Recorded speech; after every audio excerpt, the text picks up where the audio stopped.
I know you're unemployed, you can't see, but just feel around. Just fucking drop one in there. Get this fucking party started.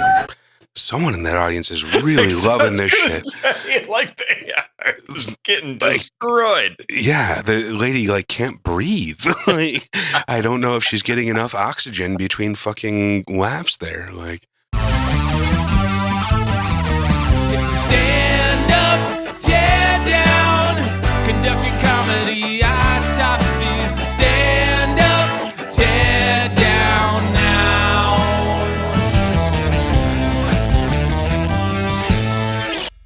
hello, all you crazy cats and kittens out there in pod person land. Welcome back to another episode of Standup Teardown. I'm your host, Sean Fau. Joining me as always is my lovely assistant, Mr. Matthew Ballek. Hello, Mr. Sean Fau. It's great to be here as always. And as always, I'm coming to you. I'm coming in hot with three new comedians. You're coming to us. That's about it. Yeah. Yeah. We're coming. That you can't stop us. We're here. You're watching. What are we doing today? Sorry. 3 new comics.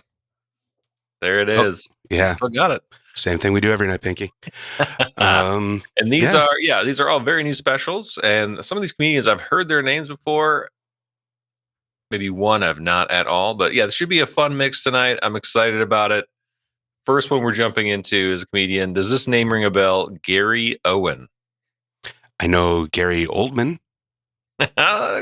Is he doing comedy now? Close. Does he have like a big smile?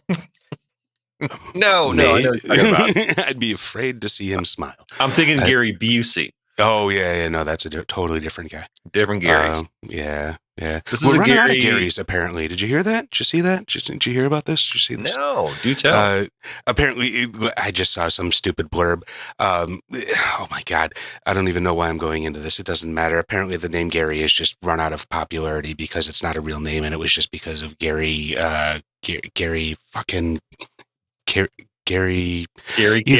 Yeah. There was Baseball a Gary legend. No, some fucking actor from the 50s. I'm blanking on his name now. Really fucking famous, and I shouldn't fucking be. Yeah. Either way, fell out of favor. There are no more Garys. So here we are. Hey, I'm a son of a Gary, so I still got one. Fucking son of a Gary over here. 2 R's, so I got even extra, All right. That's enough Gary talk. Let's take a look at some goddamn comedy. Gary Owen. Hey, oh my God. I've seen what him are we doing? before. I've seen clips. He's an American stand-up comedian actor. I'm pulling this from the GSB, Google Sidebar. He's cultivated, as Google says, a large black following after headlining on a cable channel, BET, and performing at Shaquille O'Neal's All-Star Comedy Jam Tour. This is Gary Owen's newest stand-up special, No S. In quote. Yup. All right. Not what I was expecting already. We fucked up. Like, But you're getting the Gary Busey, right? No, I guess I'm racist, but you said he cultivated an audience on BET. So, Exactly. I didn't know this was possible. Did I learning stutter? new things. That's Good night. You can't give me. Here's the problem with these specials. You can't give me the loudest applause in the beginning, because then I got nowhere to go but down after that. I'd be like, dang, he was good the first 30 seconds, but the rest of that shit was bullshit.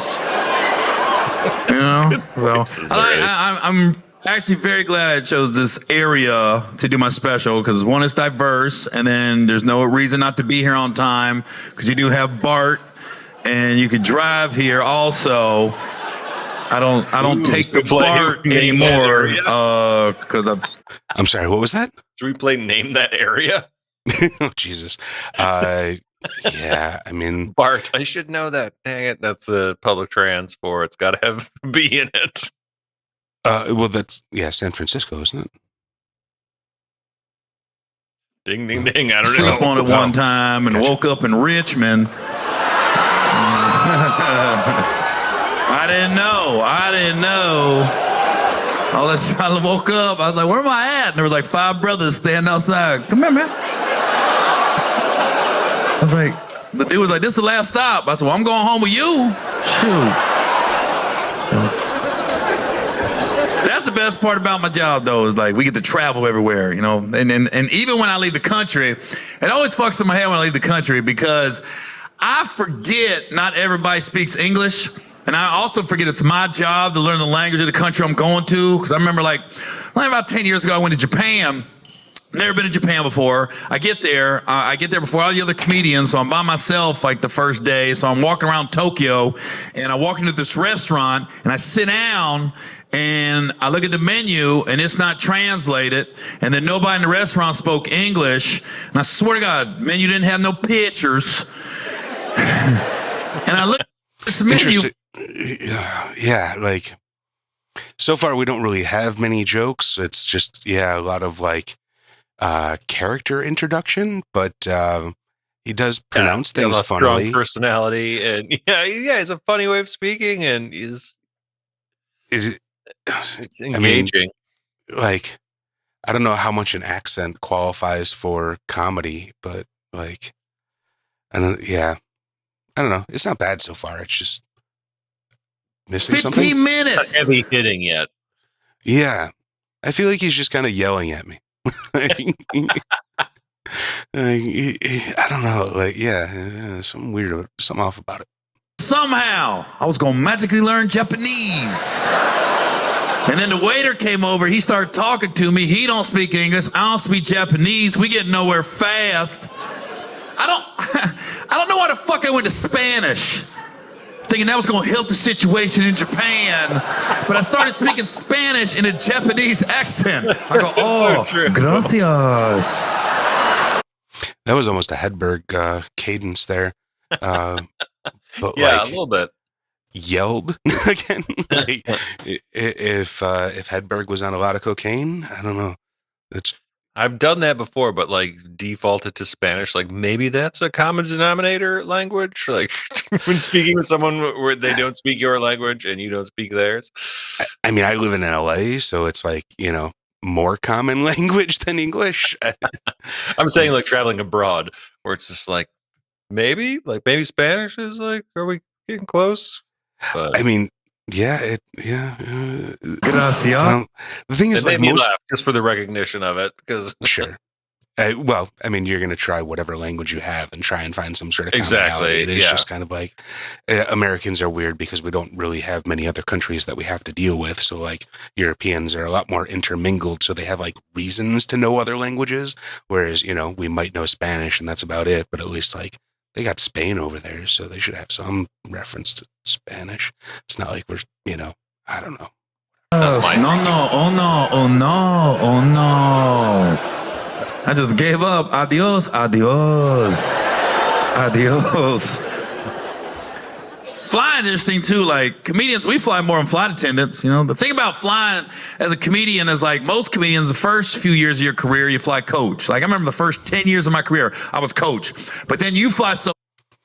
Do we need to comment on flying material airplane, here? Yep, Yeah. we should flag it. Or airplane material in the first 10 minutes. That's a red flag right there. I know. I'm going to learn this new video editing software, and we're going to have a cool little airplane fly across the screen at this moment right here. Yeah, something to a trope alert. I don't know.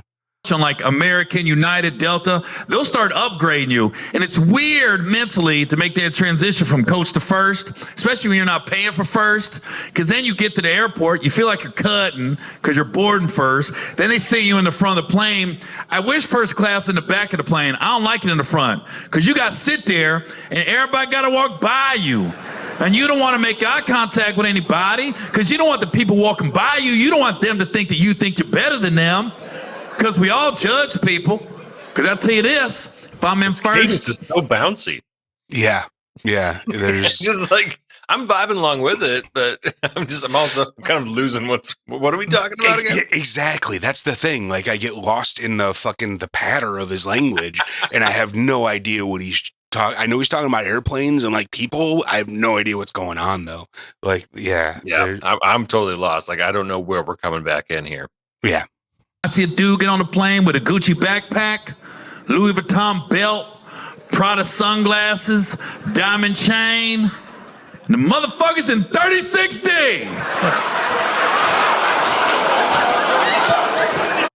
that bad? That is bad. Okay. I get it. Oh, that's the back of the plane, I assume? You dress like you have money, but you're sitting at the back of the plane in coach. Yeah, it's, yeah. Again, it's not really a joke. It's his reaction. Like, yeah. And look at that, the mug into the crowd too. Look at that. Right. It's like a giving yourself an improv,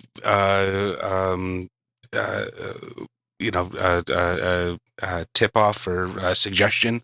Like, I don't know. It's not really. Yeah, I don't know what special number this is, but this is clearly not his first. Like this is, and he's also like, well, my half-ass intro of him. He definitely has the credits, and he has like the road cred.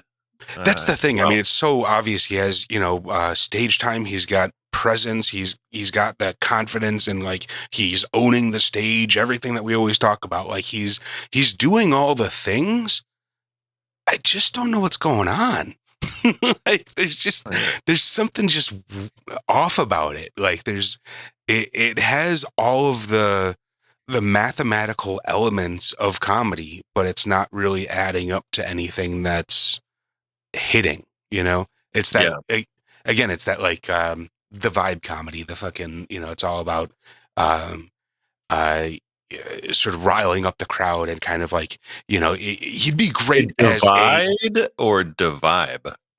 A vibe comedy or vibe comedy. Oh wow, okay. The opposite of divide comedy. It is, he would be great as a warm-up comedian. I think he would be great on, in between on the set of a sitcom while they're moving the cameras and going from scene to scene, keeping the audience up, keeping the audience going and energized and everything. Like, it doesn't really matter what he's saying. He's just got like a good bounce to him and a good sort of like, energy that keeps the crowd going. But again, I don't think there's like what I would call comedy in there. Like, I don't know. Yeah, I think he's like riding his own fandom a little. Not that. Yeah, to say it's not comedy is not fair. I mean, comedy is a very broad brush. So he's doing a thing. He's an entertainer for sure. Like, and you can't look away. Right. Also, is it controversial to say great jeans? This week it is. So you have $85,000 worth of accessories, and you couldn't spend the extra $300 to sit in the front? Your shit might be fake. I don't like switching the seats. Again, not really a joke, but like a funny pronunciation, like a weird emphasis. It's all in the performance and the delivery. Yeah, he's really getting a lot of mileage. Exactly. Yeah. When I'm on a plane, don't ask me. Can't stand that shit. Because when you get your seat, whoever asks you to switch, they give you a guilt trip if you say no, like you in the wrong. Because, I sit on the A side. I know I like to sleep like this. I can't stand it when people ask me to switch seats because they don't give up. They'll just come over, excuse. These fucking plane people always expecting you to know what fucking thing, everyone knows what the A side is. I don't know what the fucking A side is. Goddamn. Sir? In, out to in. I assume I'm just being A has got to prejudiced. be being prejudiced to people that have been on planes. Yeah, man. Fucking poor people like me can't afford planes. Shit. Rubbing it in first class. Sir!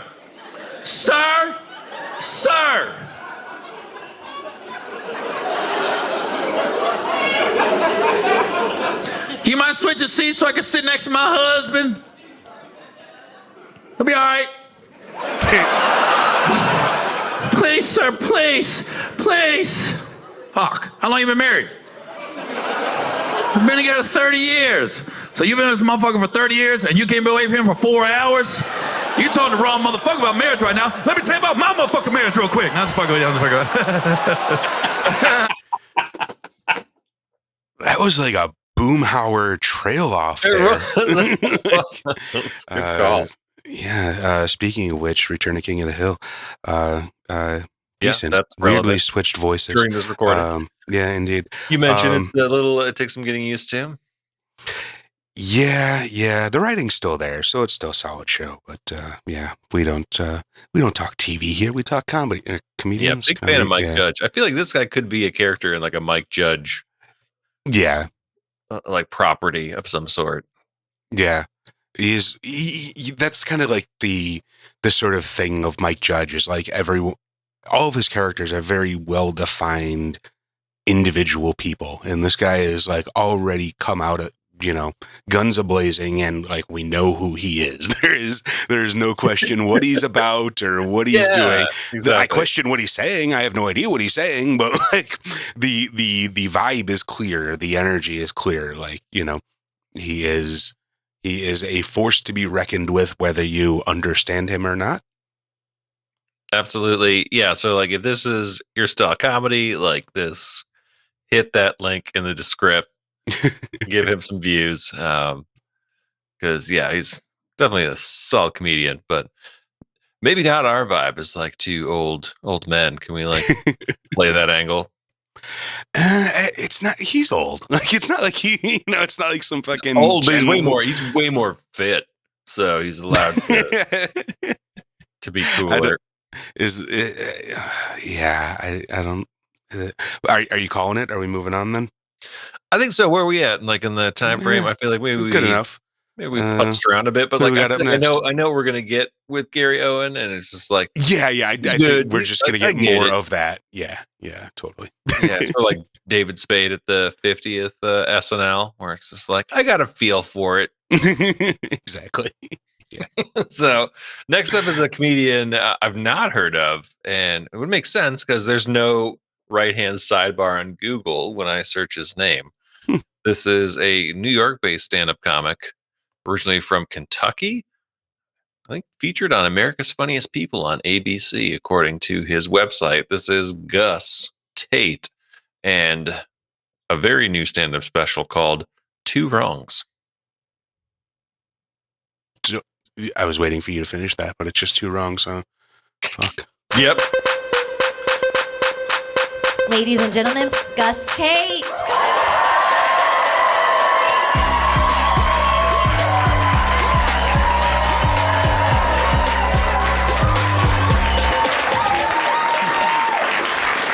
Okay. All right. Thank you. That's nice. Thank you for coming. This really means a lot to me that all of you guys came to this, because this is my favorite thing to do. Already completely opposite energy. Yeah, no, exactly. But also great jeans. I mean, they're not bad. They're a little. They could be tailored a little bit better. But it seems like he already has that at least confidence and sort of stage presence. Like it's not like it's we're still seeing something that is fairly polished. It feels like almost, but we'll see. He never said anything, but it's not too degrading. Like comedians can be a lot like radio stations where you're just sort of like, wait, what kind of music are we going to be getting on this station? Absolutely. Like, that we're tuning into. So like, I've kind of got the vibe. I feel like I overuse that word, but yeah, no, this is like more NPR, whereas the last one was a little bit more, I don't know, alternative. Get to do it at all? I mean, I'm a lucky guy. I got an amazing wife. We've been together for 10 years. Yeah. Yeah, clap it up for that. Yeah. Boo. We have a Boo beautiful marriage. Daughter who is 5 years old. So I live with two beautiful, strong women. So this is kind of the only time that I get to talk for more than 5 seconds without being interrupted. So thank you for making that possible. Our daughter is 5, which is crazy. It's crazy she's 5. Like, time really flies, Or as parents like to say, they grow up so fast. Don't they grow up so fast? It's true, they do grow up fast, but they really take forever to put their shoes on, don't they? I mean, I don't know if you've seen a 5-year-old put on shoes recently. That is just again, It's a complete fun opposite. misdirection. No, yeah, absolutely. And then a complete opposite of The Last Guy, though, just like a well-crafted joke. Like there wasn't a whole lot of like weird, affectation to it. He didn't mispronounce anything or do anything weird about it. He just literally laid out a premise and then twisted it a little bit more than you were expecting. Like, that's a Yeah, for an early joke, it was good, and it was like, as you said, like an actual joke. And again, I feel like I don't want to say we're ragging on the previous comic. It's just a different style completely. It's like absolutely. From like a heavy metal radio station to NPR. It's just like, well, and what again, do you expect?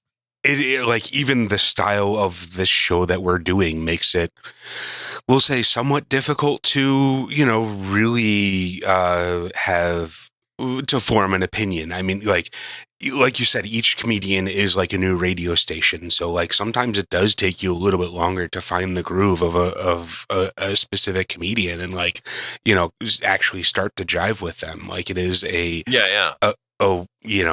obviously all comedians are different and like, but just jumping into a comedian like we do is, it's probably not fair to the comedians, to be honest, but it in a lot of ways, yes, I can see that. But then, I mean, we can go down the rabbit hole of, art critique in general. Like, is anyone really, we'll say qualified to critique anything? So that's, something that is just makes my head hurt. Yeah, I can just say, like, even if I don't like react to some stuff, I can understand why people love it or like it, what have you. So, or try to. I mean, you don't necessarily have to. Like, there are going to be things that just don't resonate with certain people, and that doesn't necessarily mean that they're bad comedians. But Couldn't slower if I had a gun to my head. I swear to God. She is so slow. There's kids in the world that can make shoes faster than my daughter can even put one on. Another it's good joke. Seriously insane. I don't mean to be mean to the kids in the sweatshop that are. I think that's what it is. That's good. He's the that's a good joke comedian. Like he's not making me laugh, but like I like what he's doing. Is like I like what you did there, sort of thing. Like, it's certainly not gut busting and it's not hilarious, but it's almost pun level of comedy. Like it's clever and I don't know. Yeah. It's I agree. Again, it's the opposite, and I don't know that I like it anymore. I feel bad for those kids. I wish I could adopt one, Mostly just to show my daughter how much faster she could be growing up if she just put her little mind to it. She could be so quick with a little competition in the house, I think that would be nice, just to be like, look, honey, your brother's already sewn together 12 of these things, and you have Velcro. This is crazy. Sometimes I meet people that don't want to have kids, like they've just decided, and I think it's crazy. We're not having children. We just don't want to bring a child into this world. It's like, all right, well, who's going to teach you how to use your iPhone 47 then? It's also kind of weird that he does do decent voices, but there's no physicality attached to them whatsoever. Like most comedians, when they do voices, there's, at least a little facial structure change or posture change or, some sort of motion or anything. Like here, it's just that voice. Like he's still got that like weird sort of still almost deadpan delivery, but then like slipping into a character, but not completely embodying it.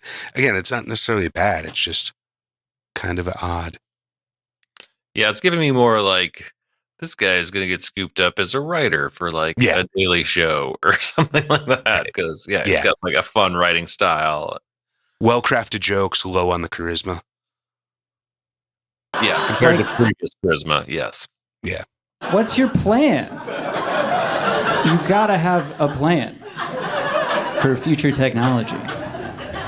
I think you should have a kid. I don't know all of you guys, but I think you should have a kid, no matter who you are. Because here's the thing. You should have a kid for the same reason that if you finish all the coffee in the office coffee pot, you should make more. Because when you die, your DNA is gone from the earth unless you... Well, that's the first time he actually made me laugh. But yeah, I like the I was premise. going to say. Right. I'm to More like of it. timestamp that in the episode. Yeah. For us, you should do that. Like, if you don't have a kid, here's your effect on the human population, right? You're born +1, then you live, and then you die, it's -1. It's back to 0. Don't have no effect on the human population. Either have a kid or murder some people. But do one or the other. It's not important. Just be somebody, Anyway, I love being a dad. Again, good crafted, well-crafted jokes. Yes. But yeah, just like tell your face. It's not. I don't, Having dad skills. I've got dad reflexes now. Do you guys know what dad reflexes are? Yeah, dad reflexes. It's the supernatural ability of all fathers to protect their kids from foul balls and falling off of furniture and stuff. But actually, all men have it. If you think about it, like who does not have a child in here?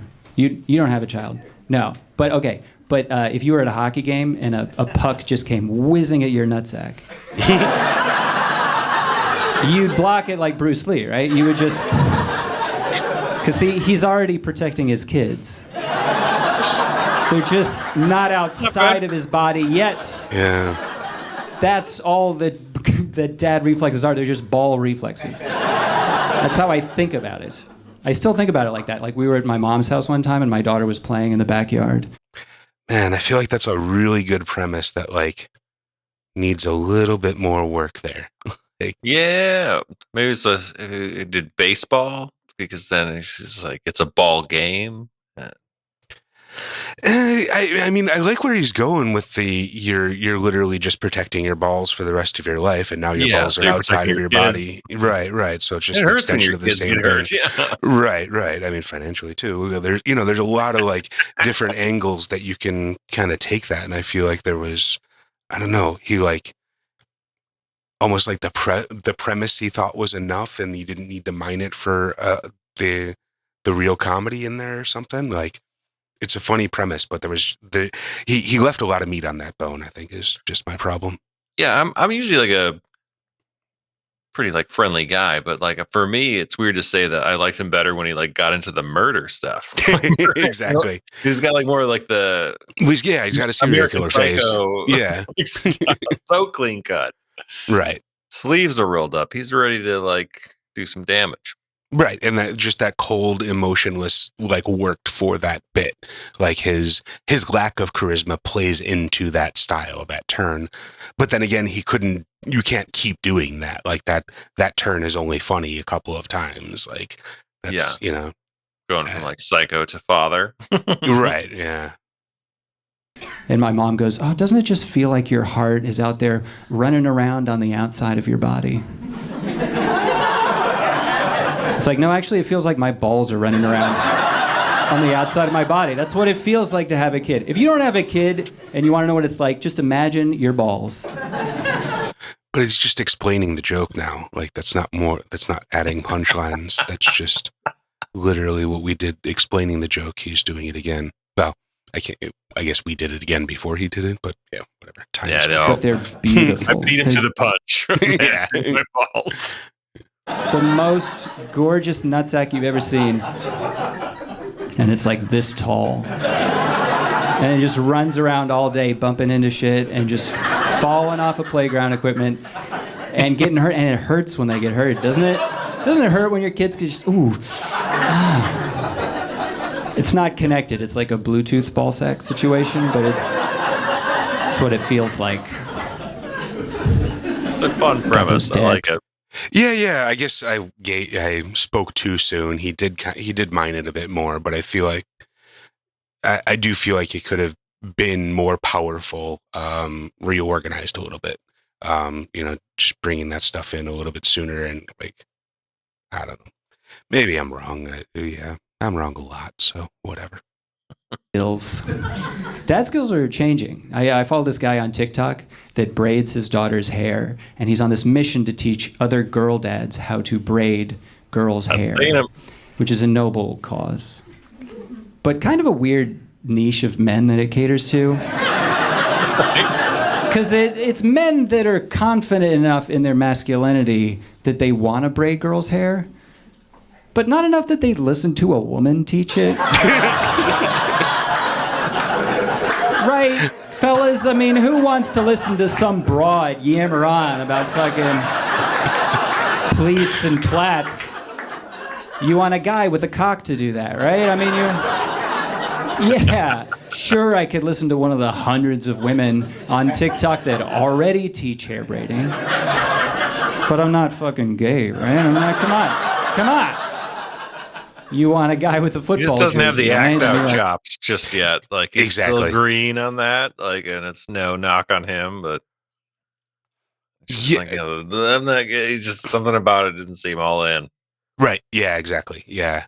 That's yeah, is it lack of commitment to the bit, or is it I think he's just like he's more of a writer than performer. Yeah, I think you've really nailed it on that. Yeah, he's like, he knew the stage direction should be there to do the whisper move, but he just doesn't have the fucking charisma, or no, that's not the right word. The confidence behind it or something. Yeah. With the facial expression, but yeah, the performance aspect of it. Like, if we gave him maybe a little injection from our previous comic of Gary Owen, just give him a little bit. Exactly. Of There's a BET confidence. There's a certain amount of need to be able to make a fool of yourself. Like, you need to be able to be the fool in the situation, and he seems to be a little bit too, we'll say, uptight or too in control to like really let go and embody those sort of that stage presence that would really let these jokes sing. Like, coming out of a Tracy Morgan, or something with a lot more animation or energy behind it.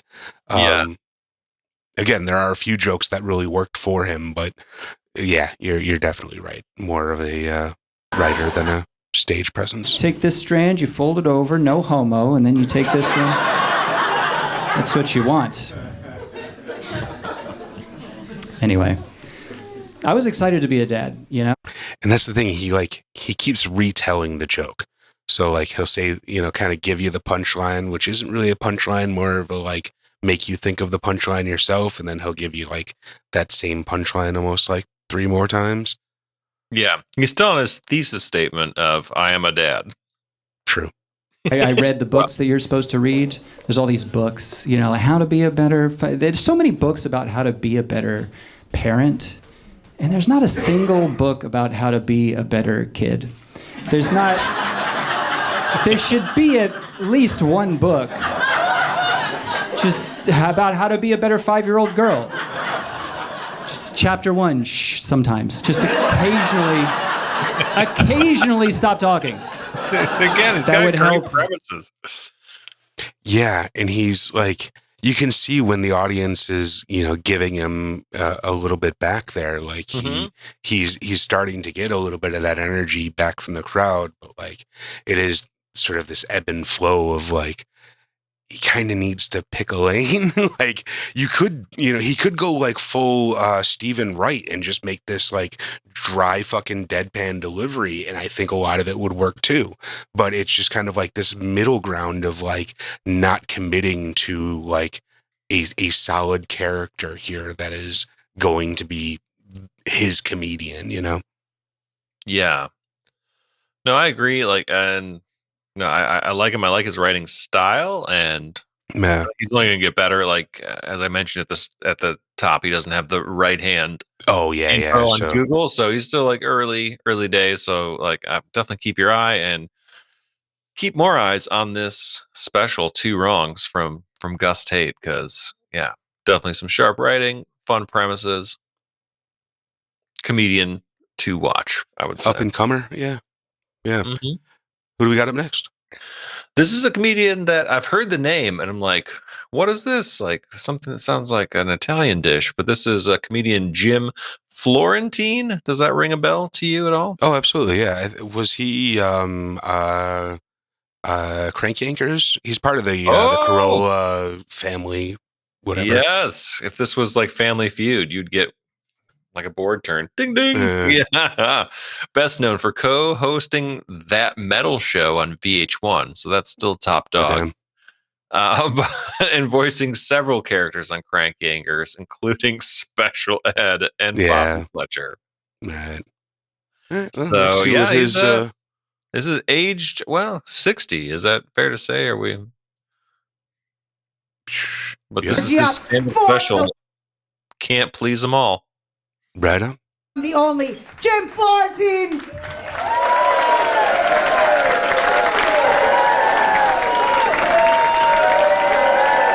Bear with me, man. I'm in a little weird mood tonight. I got a 12-year-old son. I think he just discovered masturbation. Yeah. Well, he walked in on me.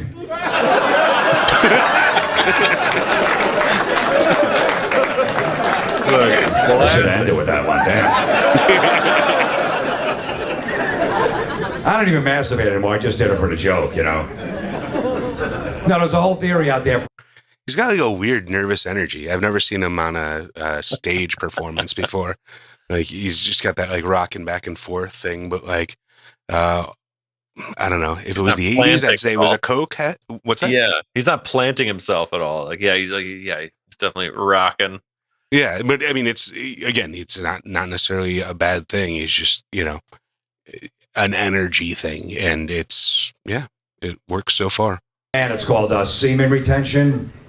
Right, there's a theory like if a guy doesn't masturbate, he can think clearer, he's got more energy, and his orgasms are better. I'm like, all right, I'll give it a shot. So I'm like 8 months in now, I haven't done it, you know. Well, thanks for not clapping at that, because last night the crowd clapped like I gave up drinking or something, you know. I don't go to MA meetings. I don't go in a room full of strangers. Hi, my name is Jim. I haven't touched my dick in 8 months. Hi, Jim. Yeah, there's coffee and cake over there, you fucking weirdos. It's just weird. If I'm gonna have sex with a girl, I'm kind of backed up. That's an awkward conversation to have. I just gotta let know. I just want to let you know if I pull out, you're probably gonna drown. So you know. Is he Boston? I honestly don't know. It just reminds me of like all those that gruff Boston comedy. That's like, oh yeah, for sure. You know, it's akin to New York comedy, but it is its own specific sort of flavor. It is they're both a fuck you style of comedy, but Boston just has this little more like I don't know, we'll say like like turning of a fork in your belly that is just a little bit more precise in the attack of the people. Like, I feel like I don't even know if this makes sense, but like my concept is that like New Yorkers are fuck you and Boston is like fuck your mother with my dead uncle's dick. Like there's just a little bit more poetry to it. It's like the baker's dozen of insults, like yeah. Electra. But no, I did a quick Google, and he is at least according to Wikipedia, born in Brooklyn, New York. Oh, all right, well, fuck my theories then, as always. Nothing ever pans out. You're gonna be at home, so. Now I've been to AA before, Alcohol Anonymous. It doesn't work for me. Right, 'cause there's a whole like networking thing. You got to exchange phone numbers and help people out. Yeah, like one guy calls me like 3 in the morning. Goes, dude, I'm thinking about having a drink. I'm like, yeah, go for it. You might as well. You know. It's been 9 months. You deserve it. You know what I mean? You woke me up at 3 in the morning. Drink the whole bottle, you piece of shit. You fucking weak man. And again, this is kind of like another polar opposite of the first guy we had, where it's like it's a lot of vibe comedy. It's a lot of just like his personality. There's not a lot of joke construction. You know, there's a little bit of setup punch, but it's a lot more just his energy and his anger at the world.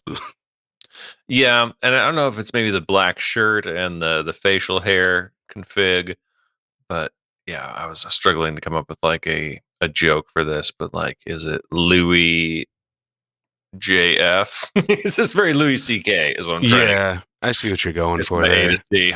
Why don't you give that a rewrite and come back? Yeah. But then there was a hot girl in the class, the hot girl in AA, right? Yeah, and I called her like 2 in the morning. She's like, "You having a weak moment?" I'm like, "Yeah, I kind of am. You just tell me what you're wearing." Am I? Louis C. Worthy? We're getting close. Nice.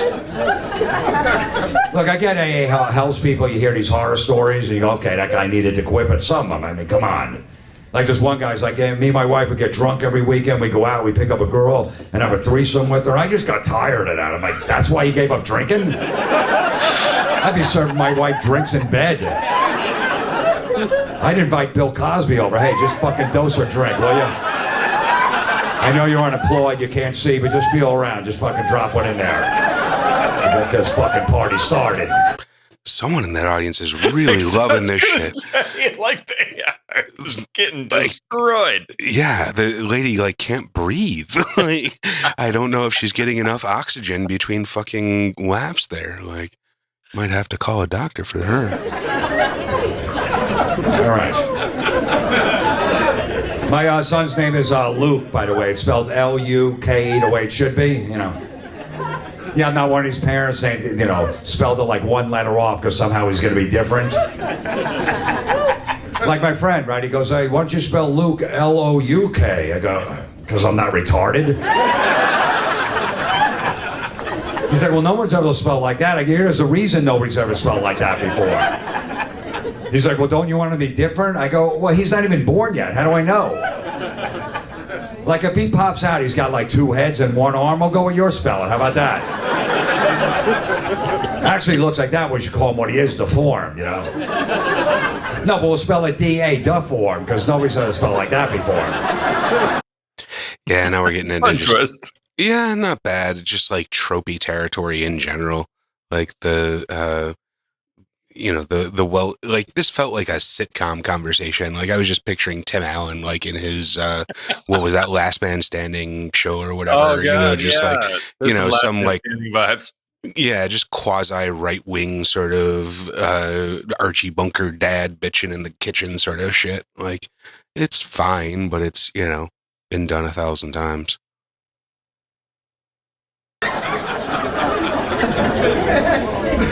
No, I coach my kids' rec basketball team. There's a kid on the team. His name is Aiden, and it's spelled A-D-I-N.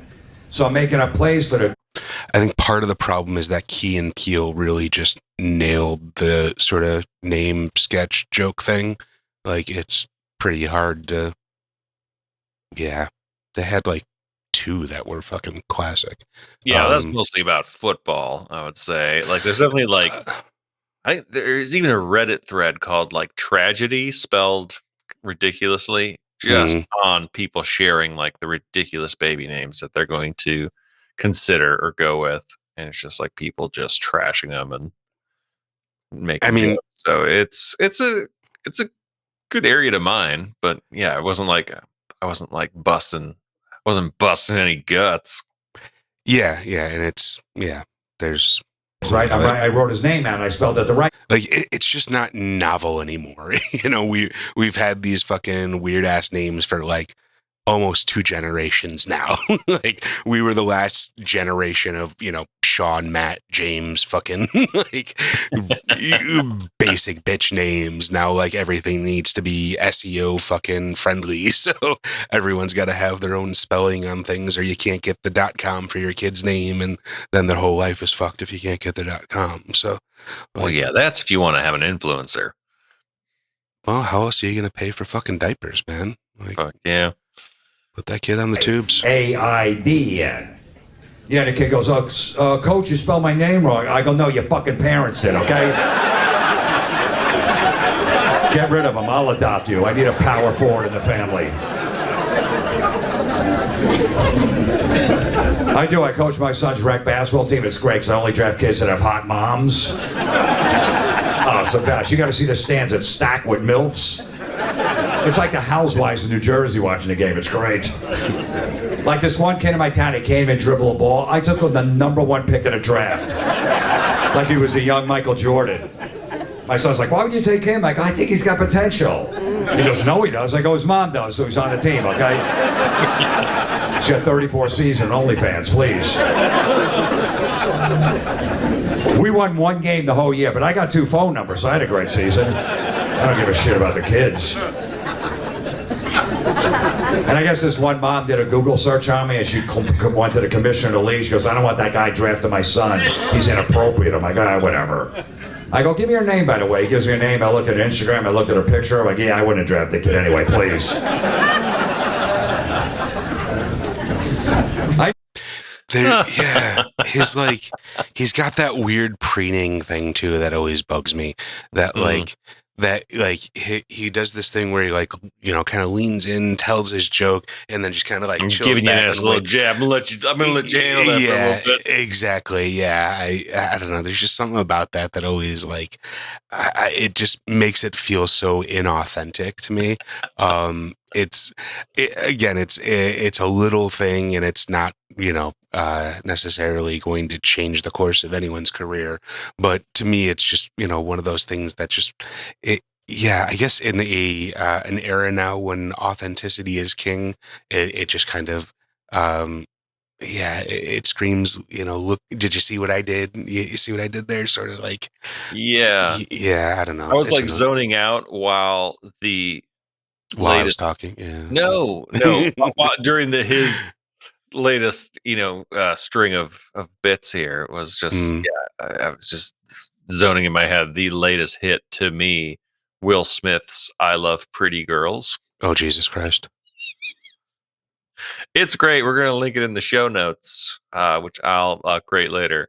But yeah, I'm certainly not linking it, so yeah, you're gonna have to do that. It's just got that a little bit of that cringe factor to it. A little bit. I mean, that is I Like Pretty Girls. That's got a lot of that cringe factor and a lot of different sides of it. It's great. It's like an appetizer sampler of cringe.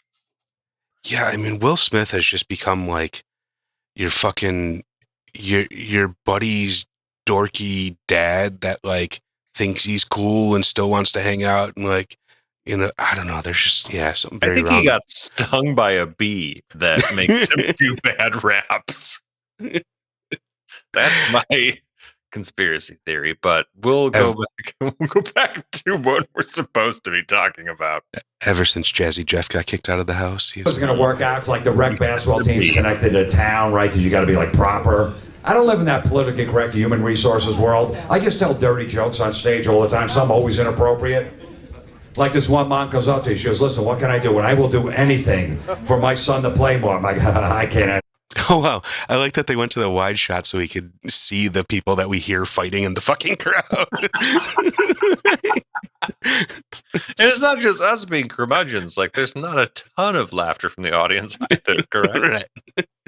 Other than that one woman that was she laser focused. I think she died though. I haven't heard her in a while. No, seriously, what can I do? I go, listen, if we weren't in the middle of the Me Too movement, he'd be team captain right now, okay? Right now he stinks. He's on the bench where he belongs. My kid's in up.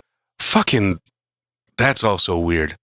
Just eating a full meal right in front of the goddamn stage, for your special. It's a weird choice to do a dinner theater with fucking. It is, but yeah, it's ridiculous to me that some comedy clubs do that level of food. Sure. It might have been a Zany's property, but soup was on the menu, and just having a nice soup while you're watching a comedian. Did they have nothing else? Just it was a soup kitchen that day. They had other stuff, but the fact that soup is an option and just being that guy, ooh, what is your soup of the day here at Chocolates? I mean, if you got a full menu, it makes sense. But it's just not conducive to watching comedy. Right, yeah, a full menu with comedy is just wrong, I think, in general. But these places got to make money somehow, I guess. So, but damn. Agreed. Crop that shot up a little bit. Tighten that in. Yeah, for what you're filming and putting out as a special, like having people eating in the middle of it. It's just fucking weird, man. School, I was going to put him in Catholic school, but then they're going to want to be an altar boy, and then, some shit might go down. No, because he's got blonde hair, blue eyes, he looks like a young Brad Pitt. They'll be all over him. I got to be careful of it. I don't think anyone else is eating. Just like the four Just that dudes one in the table. very front row. It's like a pizza gets delivered in. Totally. No, because when I was an altar boy when I was 12. My parents signed me out because I was out of control. I thought it might calm me down being around the church. But during communion, I only lasted one mass, because during the communion, when the girls come up, they would stick their tongue out like this. I just kept going, I couldn't help it. Those girls in my class that I liked, they're like, I'm like, Yeah, and after the mass, the priest's like, what was that noise you were making when the girls came up? I go, it was the same noise you were making when the boys came up, so. Roasted. Yeah. I mean, that was like the closest thing we've had to an actual punchline in quite some time there from him. I would like to see him as like a character in a Netflix show or something. Right. Like, he's got a lot of potential, like fucking dickhead, but like guy's like been a comedian for so long. But yeah. I think he still has a lot of potential as well. But yeah, for me, it's just this particular set wasn't hitting as hard for me. Yeah, I mean, I think it was just like the whole wrong atmosphere. Like we said, the whole table eating in the front row, like that's got to throw you off as a comedian a little bit. Like that couple just having an argument on the side of the stage. You're cutting sticks. Yeah, all right. Couple argument. We had no foot massages. That's true. One show, but yeah, still. Connected. That was the Carolla show. It was. Yeah. Go back and watch the other episode, Adam Carolla. Yeah, indeed. So, who was your favorite tonight? Who did it for you? Who made you giggle the most? Man, for me, it's like a split decision, because like for joke writing, I gotta go Gus Tate, our middle slot, and for like persona on stage, Gary Owen for sure. Like he drew you in, and then like for me, just like joke wise, it wasn't like not the stand up punchline fodder that I crave. And I feel like Gus brought a little bit more of that, but like the performance aspect was just a little lacking. Yeah. Underdeveloped. Absolutely. Yep. I totally agree with all of your assessments there. I'm just gonna go with was it Tate, Gus Tate? Just to me, the well-crafted jokes are gonna win. Like those were the things that I think his jokes were the only ones I really laughed at. There were a few of them. Yeah. So laughs per minute is the ultimate arbiter of comedy, in my opinion, and so that does have to go to Mr. Gus Tate. The other guys, Florentine, I respect him. I've heard him for years, decades now. Like I'm familiar with him and I like what he's done. But I just wasn't really vibing with that first 5-10 minutes we watched there. Yeah, it didn't have like a hard angle to make it like super relevant for today's audience, I felt like. But yeah, that could be a late game critique. I don't know. No, and it also felt like it was like this almost that like old school like road dog small show comedian of like can be great. Oh yeah, but like just disconnected. I have no idea where I am or what I'm doing. I'm going to stand here and tell these same 10 jokes that I told last night, the night before, and the night before. There was just like a weird like roboticism to his performance that like I don't know. It just didn't quite work for me. But yeah, everyone's going to have their own thing and their own day, and it might just be too hot in my apartment today to enjoy anything. So who knows? Well, yeah, if you like any of these comedians or if that piqued your interest, then certainly go watch their full specials and support their creative art, which is fantastic. Also help support ours, maybe just a tad by giving us a subscribe, a like, a comment. All those things tickle the algorithm in ways that... How about the webpage? Where's the webpage? What about the webpage? Standupteardown.com. Stand It's up got teardown. everything. Like, look at all the comics we reviewed since we've started. We got a nice little organized collection of comics, episodes, and full specials. So we even got a dark mode, so you can go to the specials, pick any one. You know they're full because they've been curated. So you can watch a full one, turn those dimmers on, don't hurt your eyes, and get some laughs in. Raise those LPMs, bro. Yeah, get your LPMs up. Totally. Yeah, like, comment, subscribe, do the things, all the stuff. Tell a friend, tell an enemy. Yeah. Thanks for watching. And the only thing we take seriously is comedy. Sit down, it's time to read between the punchlines. Ooh. They set 'em up, we knock 'em down. Why heckle at the show when you can heckle from the comfort of your own home? It's the Stand-Up Teardown, conducting comedy